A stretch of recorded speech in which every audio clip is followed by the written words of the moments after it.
That's right, it's Tuesday. That means it's time for another episode of Hot Take Tuesday where you guys drop your best hot takes and I answer them in the video. Now, you can do this by joining the Discord. You go to the About Me, click the Discord link, you join that, and the next week when I ask for the hot takes, you drop yours and I will put the ones, I will feature the best ones in the videos. So don't waste too much time. We're not going to waste too much time here. We're going to get into the good stuff because we have 6 hot takes. We have 6, but someone kind of dropped 2. A few people kind of dropped multiple in 1, but it's always fun to talk about the extra scenarios. So if you enjoy NFL content, Hot Take Tuesdays, like, having your content featured, and then if you like Colts content as well, we have a lot of that. So make sure you stick around, subscribe, like, put that post notification bell on. Don't miss any future videos. So the first hot take here is from Gold4307. After 1 year with UCLA, Dante Moore will return to Oregon. So it is official. Dante Moore did change his commitment from Oregon to UCLA. Oregon's offensive coordinator did leave. Can't remember his name on top of my head. So, Dante Moore went to UCLA. He visited UCLA, and he's like, this just felt like it was the best place for me, for Dante Moore to really develop and have the best chance to develop his best skills. That's just what he thought. So after 1 year, and that's kind of crazy. If Dante Moore committed there and he was a 5-star, he must have had some good offers, some damn good offers, and he did. But he's taking UCLA, and I don't really see him having much of a reason to leave UCLA once he's there. Don't think he returns to Oregon. Bo Nix is staying for another year, so that definitely has to have something to do with this. So maybe that's why he comes back the next year, but I don't think he does. But I'm going piping hot just because I think once he commits to UCLA, he's gonna want to stay with UCLA, and if he does transfer, it might be to a different school, an even bigger school that really competes for it every year. Yeah, Oregon is usually ranked pretty high, and they're usually a pretty damn good football team, but recently, right now, they're just having, they'd be fine. They're a good team, and they just don't get recruits like some other big-time schools like Ohio State, Bama, Georgia. Those guys just take over. But I'm going piping hot. The next hot take that we have is from Big Boy Flex. Giants clinch, little typo there, Giants clinch playoff berth this weekend by beating the Vikings. That'd be a decent matchup. I'd be excited. I'm excited to see how the Vikings play against the Giants, especially coming off of a huge comeback win against the Colts. I'm interested to see how they're going to respond from that. And, throughout the year, I've always been someone that said that the Vikings just aren't that team. I don't think the Vikings are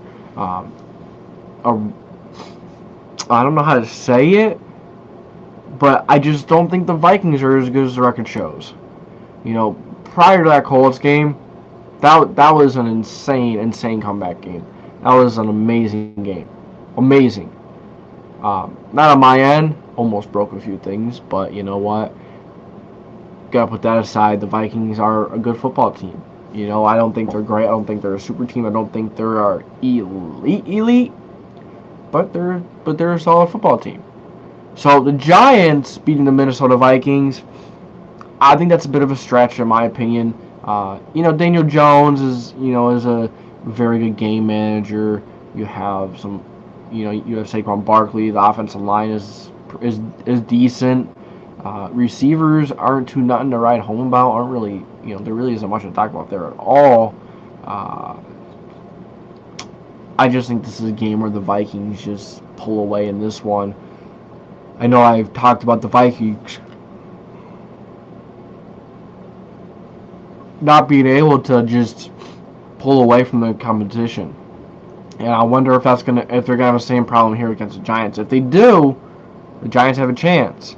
But I don't think the Vikings are gonna win. I don't think the Giants will win this weekend against the Vikings. I think the Vikings take it home. The Vikings can run the ball. Dalvin Cook hasn't looked great. I kind of take that back. But the Giants' run defense isn't great. Maybe the Vikings can get something going here. But Giants' defense is one of the worst in the NFL. the Vikings. So it's going to be an interesting matchup. But I'm going to go warm because I think it's likely, but I don't think it's very likely. I don't think it's very hot or unlikely. I think it's going to be an interesting matchup.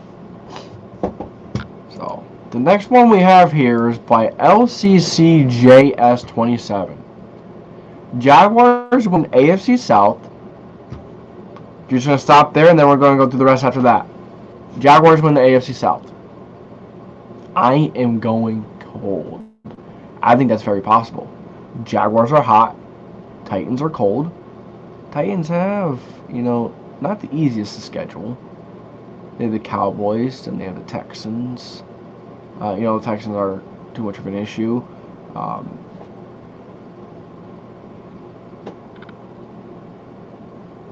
So the Jaguars winning the AFC South, I'm actually going to go warm just because of of a few games they're behind still. They're still like right there, but there's no room for error. They have to win every game. So I'm going to go I'm going to go hot. Yeah, I'm going to stay hot on that one. And then Titans beat the Texans, a little typo there again. And then the Titans would be 8-7. Jaguars beat the Jets, it would be 7-8. Titans lose to the Cowboys, and Jaguars beat the Texans. So Titans lose to the Cowboys, I think that's possible. I think the Jaguars beat the Texans. I think the Jaguars could beat the Jets. I think the Titans beat the Texans. And then that game last week, I think that's going to be the game that's going to decide the AFC South and who makes that number 4 spot. And I think the Jaguars take it. So I think those exact predictions there are very possible. I'm going to go warm because all of those are possible. Very possible. Now, I think the most difficult one to predict may be the Jaguars and the Jets.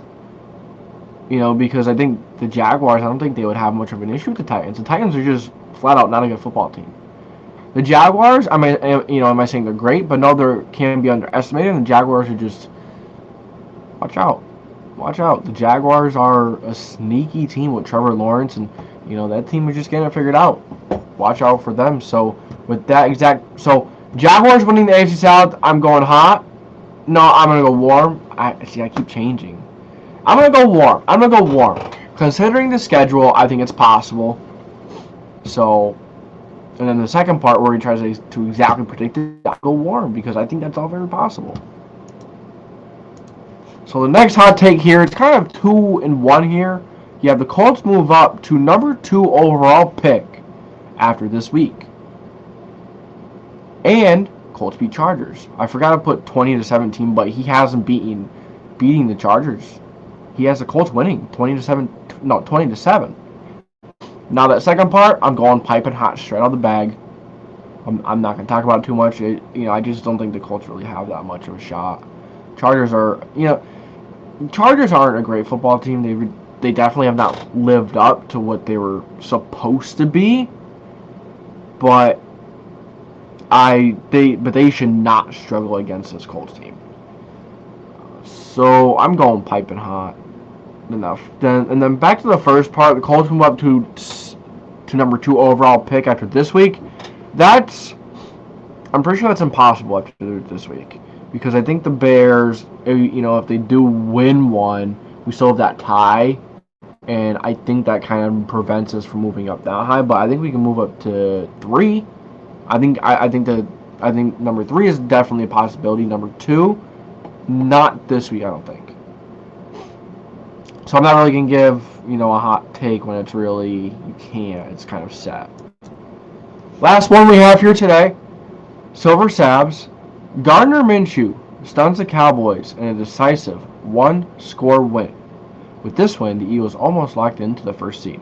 So the Eagles doing this one, they lock up the number 1 seed. So that second part is answered. Gardner Minshew stuns the Cowboys in a decisive 1-score game. So if you ask me, that Eagles team is very similar to the Super Bowl team. In a lot of ways, in the Super Bowl Eagles team. I don't think it matters what quarterback you put in that situation. I think they're going to ball out. And not having the tape out on Gardner Minshew, I think, is going to make it even more difficult. But Gardner Minshew hasn't played with these guys either, so I have to take both into consideration.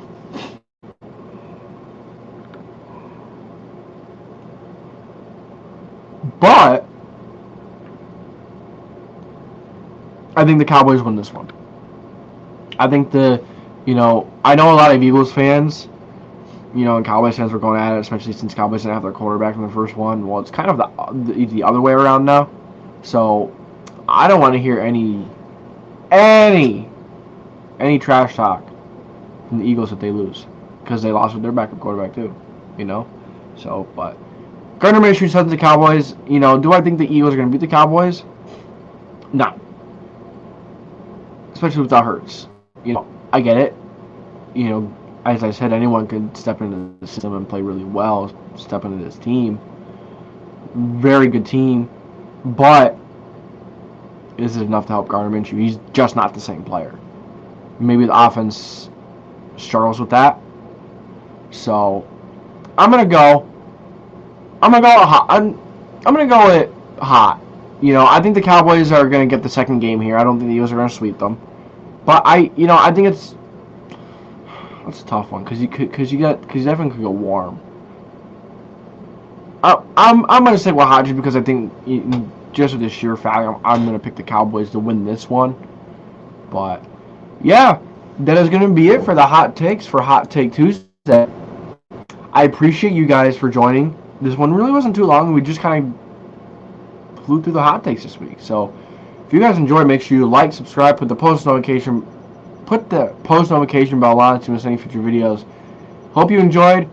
If you did, make sure to do that. And join the Discord so you have your hot takes featured in the future. It's JDW SportsTalkShow, signing off.